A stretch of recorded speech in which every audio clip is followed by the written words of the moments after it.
Hollywood actor and filmmaker Tim Reid, who many would remember as Ray Campbell in the popular sitcom Sister Sister, is also one of the main characters in the Ebola-inspired movie 93 Days, which has Steve Gukas in the director's chair. Entertainment News caught up with him and he shared his thoughts about Nollywood, which we'll bring to you. But first, listen to what he used to think about Nollywood, as well as what he now thinks of Nollywood. Well, actually, this being my first involvement with the Nigerian film is a bit surprising and a lot different than I expected, because when we think of Nigerian films, you know, we think of people standing in one shot screaming very loudly because they only got one mic and it's over in the corner. And this was akin to any kind of Hollywood film that I've ever done at the budget that it has. Highly professional people working behind the camera. I was treated extremely well, and I go back with a very positive attitude about my first experience. I hope to do more. Again, I'm a bit surprised and impressed. Not only the director, the AD, the camera operator, the lighting. I mean, everybody moved about with purpose. And that's what's missing in a lot of beginning filmmakers, is they don't understand purpose. They understand getting the job done, but they don't understand quite yet purpose on a set, how to be professional, how to run a set, small things, and how to avoid issues. And whenever there's an issue, you've got to move quickly, make decisions quickly, because it saves money.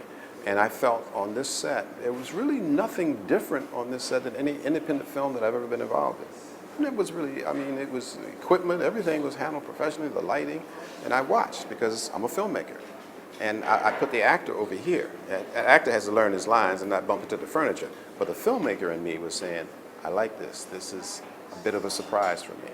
Obviously, Tim is quite impressed with what he has seen of Nigeria's film industry so far. But what are his thoughts on the future of this industry vis-a-vis other top film industries, Hollywood and Bollywood in particular? The closest comparison would be India.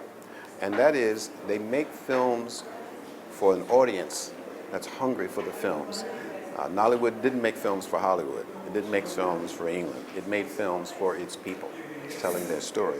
Nollywood actually, I think, followed that model. It made films for Nigerians. It didn't make films for Americans and 20th Century Fox, and it made films for its people. And they managed to get to make them on the cheap, but they're flooding the market. It's a multi-billion-dollar industry. What could be wrong with that? Now, the quality is going to change over the years. Films like this are going to impress other filmmakers to up their production values. Equipment changes and the kind of things that you can do with the digital world that we live in now.